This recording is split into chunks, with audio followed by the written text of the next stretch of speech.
അപ്പോൾ പുതിയ ഒരു വീഡിയോയിലേക്ക് സ്വാഗതം. ഇന്നത്തെ വീഡിയോയിൽ ഞാൻ പറയാൻ പോകുന്നത് ഭാര്യമാരെ സ്വാപ്പ് ചെയ്യുന്ന ഒരു രീതിയെക്കുറിച്ചാണ്. അത് നമ്മളുടെ ഇന്ത്യയിൽ എസ്പെഷ്യലി തമിഴ്നാട്ടിൽ ആണ് ഈ ന്യൂസിനെ കുറിച്ച് ഫസ്റ്റ് കേട്ടത്. സോ ഫസ്റ്റ് നിങ്ങൾ ഈ വീഡിയോ കുറച്ചൊന്ന് കണ്ടു നോക്കൂ, എന്നിട്ട് നമുക്ക് കാര്യത്തിലേക്ക് വരാം. வைஃப் ஸ்வாப்பிங், ஹஸ்பண்ட் ஸ்வாப்பிங்னு நிறைய பேர் வச்சிருக்காங்க. இதெல்லாம் நிஜமாலே இருக்கா? எஸ், போலீஸ் டிபார்ட்மெண்ட்ல இருந்து எனக்கு வந்த ஒரு தகவல் என்ன அப்படின்னா, இப்போ நிறைய கோயம்புத்தூர்ல இருந்து மதுரையில இருந்து ஒரு கப்பலா வராங்க. வந்து நார்மலா இப்ப எப்படி ஒரு வெக்கேஷனுக்கு நீங்க போவீங்கல்ல, ஊருக்கு போற மாதிரி போய் ஹோட்டல் ரூம்ஸ் எல்லாம் புக் பண்ணிட்டு அங்க போனதுக்கு அப்புறமா தேர் எக்ஸ்சேஞ்சிங், அதுக்குன்னே ஒரு சில ஆப்ஸ் எல்லாம் இருக்குது. அந்த ஆப் மூலமா முன்னாடியே அவங்க வந்துட்டு பேசி വീഡിയോ എല്ലാവരും കണ്ടല്ലോ. അപ്പോൾ വീഡിയോയിൽ തമിഴിൽ തന്നെയാണ് സംസാരിക്കുന്നത്. ഒരു പോലീസ് ഓഫീസറാണ് ആ ലേഡി.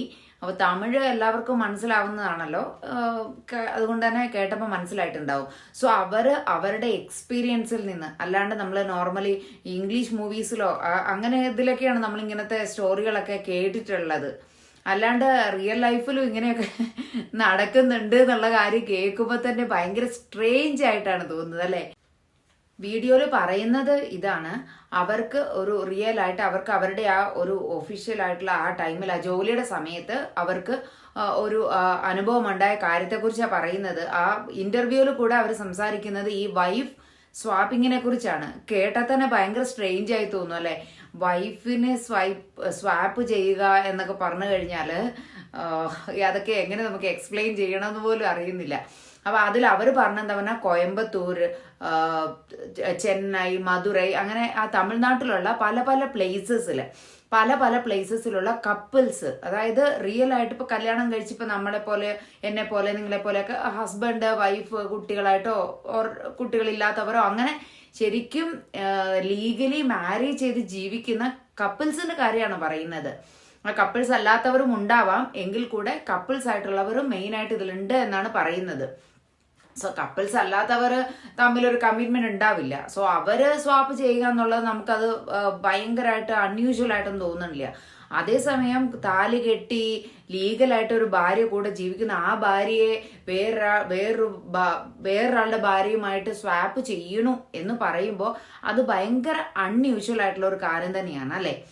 അപ്പോൾ ഈ ഞാൻ പറഞ്ഞ പോലെ ഈ മധുരൈ അങ്ങനെ പല ഡിഫറെന്റ് തമിഴ്നാട്ടിലെ കാര്യമാണ് ഇപ്പൊ പറയുന്നത്. മേ ബി അത് നമ്മളുടെ ഇന്ത്യയിൽ വേറെ പല സ്റ്റേറ്റിലും നടക്കുന്നുണ്ടാവാം. ഇത് മാത്രമേ ഇപ്പം നമുക്കിപ്പം വെളിയിലേക്ക് വന്നിട്ടുള്ളൂ. സോ ഈ പല സ്ഥലങ്ങളിൽ നിന്ന് ഉള്ളവർ അവരൊരു പ്ലേസ് ഫിക്സ് ചെയ്യുമല്ലോ, ഇന്ന റിസോർട്ടിൽ അല്ലെങ്കിൽ ഇന്ന ഹോട്ടലിൽ നമ്മൾക്ക് അവിടെ മീറ്റ് ആവാം എന്ന് പറഞ്ഞിട്ട്. സോ ഇവരെന്താ ചെയ്യും, ഇവരുടെ ഭാര്യമാരെയും കൊണ്ട്, ഐ തിങ്ക് ഭാര്യമാരുടെ പെർമിഷനോട് കൂടി തന്നെ ആയിരിക്കും, അല്ലാത്ത രീതിയിൽ അത് വേറെ ഇതാവൂല. അതിന് നമുക്ക് വൈഫ് സ്വാപ്പിംഗ് എന്നൊന്നും പറയാൻ പറ്റില്ലല്ലോ. അത് ഹ്യൂമൻ ട്രാഫിക്കിംഗ് ഒക്കെ പോലെ ഡിഫറെന്റ് ആയിട്ടുള്ള ഒരു തലത്തിലേക്ക് മാറിപ്പോവും. സോ ഇവിടെ എന്താ പറ്റുന്നേ പറഞ്ഞു കഴിഞ്ഞാൽ, ഇവര് ഹോട്ടലിലെ ടൈമിൽ പറയണു, അതിനുശേഷം ഓൾറെഡി ഇവർക്ക് അറിയാമായിരിക്കും, വരുന്ന ആൾക്കാരെ അറിയാമായിരിക്കും. സോ അവർ തമ്മിൽ ഒരു ധാരണയിലെത്തി, ഇനി എഗ്രിമെന്റ് ഓർ വാട്ട് എവർ എന്താ അവർ തമ്മിലുള്ള ആ കണ്ടീഷൻസ് എന്ന് നമുക്കറിയില്ല, ഡിമാൻഡ്സ് എന്താണെന്നൊന്നും അറിയില്ല. മേ ബി അങ്ങോട്ടും ഇങ്ങോട്ട് സ്വാപ്പ് ചെയ്യുമ്പോൾ ലൈക്ക് ബാർട്ടർ സിസ്റ്റം അറിയല്ലോ, നമ്മൾ പണ്ട് കാലത്ത് നമ്മൾ പഠിച്ചിട്ടുണ്ടല്ലോ, സാധനങ്ങൾക്ക് പകരം സാധനങ്ങൾ വാങ്ങുക എന്ന് പറഞ്ഞ പോലെ തന്നെ ഒരു ഭാര്യയെ കൊടുക്കുമ്പോൾ മറ്റേയാളുടെ ഭാര്യയെ പകരം കൊടുക്കുന്നു. സോ അവിടെ പിന്നീട് കാശിന്റെയോ വേറെ ഒന്നും തമ്മിൽ അവരെ എക്സ്ചേഞ്ച് ചെയ്യേണ്ട ആവശ്യം വരുന്നില്ല. ഓൾറെഡി അവർ ബാർട്ടർ സിസ്റ്റം മാതിരി ഒരാളുടെ ഭാര്യ ഇനിയൊരാളുടെ ഭാര്യയെ തമ്മിൽ എക്സ്ചേഞ്ച് ചെയ്യുകയാണ് ചെയ്യുന്നത്. എക്സ്ചേഞ്ച് ഇൻ ദ സെൻസ് അത് പെർമനന്റും അല്ല, കുറച്ച് സമയത്തേക്ക് മാത്രം, may be 1 hour or 2 hours, may be 1 day, അങ്ങനെയാണ് സ്വാപ്പ് ചെയ്യുന്നത്. സോ ഈ പോലീസ് ഓഫീസർക്ക് കോൾ വന്നു, അങ്ങനെയാണ് ഇവർ ഇങ്ങനെ ഒരു സംഭവം നടക്കുന്നതിനെ കുറിച്ച് അറിഞ്ഞത്. സോ അവർ ഡീറ്റെയിൽ ആയിട്ട് അന്വേഷിച്ചപ്പോഴാണ് അറിയുന്നത് ഇതിന് വേണ്ടിയിട്ട് സ്പെഷ്യൽ ആയിട്ടുള്ള ഡേറ്റിംഗ് ആപ്പുകൾ ഉണ്ടല്ലോ, അതുമാതിരി തന്നെ വൈഫ് സ്വാപ്പിന് വേണ്ടിയിട്ടുള്ള ആപ്പുകൾ കൂടെ ഉണ്ടത്രേ. ഈ ആപ്പിൽ ഇൻട്രസ്റ്റ് ഉള്ളവർക്ക് രജിസ്റ്റർ ചെയ്യാം. രജിസ്റ്റർ ചെയ്ത് കഴിഞ്ഞാൽ അവരുടെ ടൈം, മേ ബി നമ്മളുടെ ഡേറ്റിംഗ് ആപ്പിൽ എങ്ങനെ നമുക്ക് ഒരാളെ സെലക്ട് ചെയ്യാൻ പറ്റും, നമുക്ക് ഇഷ്ടപ്പെട്ട ടേസ്റ്റ് ഉള്ള ഒരാളെ, നമുക്ക് ഒരു ഇമാജിനേഷൻ എങ്ങനെയുള്ള ആൾ വേണം എന്നൊക്കെ ഉണ്ടാവില്ലേ, ഹൈറ്റ്, വെയിറ്റ്, അങ്ങനെ എല്ലാ കാര്യങ്ങളും. മേ ബി ഇതിനുള്ളിലും വൈഫുകളുടെ ഡീറ്റെയിൽസ് ഒക്കെ ഉണ്ടാവുമായിരിക്കാം. നമുക്ക് ആപ്പിനെ കുറിച്ചുള്ള ഡീറ്റെയിൽസ് അറിയില്ല, ഏത് ആപ്പാണെന്ന് കൂടെ എനിക്കറിയില്ല കേട്ടോ, അതിന്റെ പേരും എനിക്കറിയില്ല.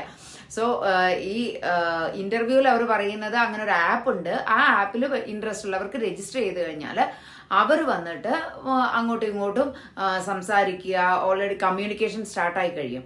സോ ഈ കമ്മ്യൂണിക്കേഷൻ കഴിയുമ്പോൾ അവർ ഫിക്സ് ചെയ്യും നമ്മൾ എവിടെ മീറ്റ് ചെയ്യാം, എവിടെയാണ് സേഫസ്റ്റ് ആയിട്ടുള്ള പ്ലേസ്, അങ്ങനെയൊക്കെ ഫിക്സ് ചെയ്ത് കഴിഞ്ഞ ശേഷം ഈ കപ്പിൾ ഇപ്പൊ എത്ര പേരാണ്, ഒരു 3 couples 4 couples എത്ര പേരാണെന്ന് പറഞ്ഞാൽ അത്ര ആളുകൾ അവിടെ വരും. ഇൻട്രസ്റ്റ് ഉള്ള ആളുകളൊക്കെ തമ്മിൽ വന്നിട്ട് ഈ വൈഫുകളെ തമ്മിൽ ഒരാളുടെ ഭാര്യ നീ എടുത്തു, ശരി, അപ്പം അടുത്തയാൾ അങ്ങോട്ട്, അങ്ങനെ ഭാര്യമാരെ എക്സ്ചേഞ്ച് ചെയ്യുന്നു. സോ ഇതില് ഒരു എനിക്കെന്താ മനസ്സിലാവാത്ത പറഞ്ഞാൽ ഭാര്യമാരുടെയും സമ്മതത്തോടു കൂടി തന്നെ ആയിരിക്കും. സോ അവർക്കും ഒരു പ്രോബ്ലം ഉണ്ടാവില്ലേ ഇങ്ങനെ എക്സ്ചേഞ്ച് ചെയ്യാനും? ഇപ്പോ ഹസ്ബൻഡ് ഓൾറെഡി ഉണ്ട്, ആ ഹസ്ബൻഡ് അല്ലാണ്ട് ഇനി വേറൊരു പെൺകുട്ടിയുടെ ഹസ്ബൻഡിന്റെ കൂടെ പോയി കിടക്കുക എന്നൊക്കെ പറയുന്നത് ഭയങ്കര അൺയൂഷ്വലായി സ്ട്രേഞ്ച് ആയി നടക്കുന്നു അല്ലെ. ഇതൊക്കെ കഥകളിൽ മാത്രം കണ്ടറിഞ്ഞിട്ടുള്ള കാര്യങ്ങളാണ്. ഇതൊക്കെ പെട്ടെന്ന് ഇങ്ങനെ നമ്മുടെ ലൈഫിലും നമ്മളുടെ റിയൽ ലൈഫിലും നമ്മളുടെ ചുറ്റുവട്ടത്ത് ഇങ്ങനെയൊക്കെ നടക്കുന്നു എന്ന് കേൾക്കുമ്പോഴേക്കും ഒരു നമ്മളുടെ കൾച്ചറൊക്കെ എങ്ങോട്ടേക്കാണ് പോകുന്നത് എന്നൊരു വിഷമം കൂടിയുണ്ട്. ഒബ്വിയസ്ലി അത് തന്തവൈബെന്നോ എന്ത് വേണേലും പറയാം, എങ്കിൽ പോലും നമ്മൾ ഇത്രയും വർഷം വളർന്ന ഒരു കൾച്ചർ അതല്ല, അത് മാറിക്കൊണ്ടിരിക്കുമ്പോൾ അങ്ങനെ ഒരു വിഷമം സ്വാഭാവികമാണല്ലേ. അതിപ്പം ഇത് കേട്ടോണ്ടിരിക്കുന്ന എൻ്റെ പ്രിയപ്പെട്ട ഫ്രണ്ട്സുകൾക്ക് നിങ്ങൾക്കും തോന്നുന്നുണ്ടാവും, ഉറപ്പായിട്ട് നിങ്ങൾക്കും തോന്നുന്നുണ്ടാവും നമ്മുടെ ഈ കൾച്ചറൊക്കെ എങ്ങോട്ടാ പോകുന്നത് എന്നുള്ളത്. നിങ്ങളും ഷോക്കാവുന്നുണ്ടാവും ഇങ്ങനത്തെ ന്യൂസുകളൊക്കെ കേൾക്കുമ്പോഴല്ലേ. ശരിക്കും പറഞ്ഞാൽ നമ്മൾ പണ്ട് വളർന്ന സാഹചര്യത്തിൽ നിന്ന് ഒരുപാട് ഡിഫറെൻ്റ് ആയിട്ടാണ് ഇപ്പൊ നമ്മളും കൂടെ അതിനെയൊക്കെ അഡ്ജസ്റ്റ് ആയി അതൊക്കെ ഡൈജസ്റ്റ് ചെയ്ത് മുമ്പിലേക്ക് പോകണം എന്ന് വരുമ്പോൾ നമുക്കൊക്കെ കുറച്ചൊരു ബുദ്ധിമുട്ട് അതിനെയൊക്കെ ഒന്ന് തരണം ചെയ്ത് മുമ്പിലേക്ക് പോകാൻ കൂടുതൽ പ്രഷർ എടുക്കേണ്ടി വരുന്നു അല്ലേ. അപ്പോൾ ഈ വൈഫ് സ്വാപ്പിംഗ് എന്ന് പറയുന്നത് ഭയങ്കര മോശമായിട്ടാണ് എനിക്ക് തോന്നിയത്. അവർക്ക് ഇഷ്ടമുണ്ടാവാം, ഇഷ്ടമുണ്ടാവാതിരിക്കാം, പക്ഷെ ഇത് കേൾക്കുമ്പോൾ നമുക്ക് തോന്നുന്നത് ഒരു നെഗറ്റീവ് ഫീലിംഗ് ആണ് അല്ലേ.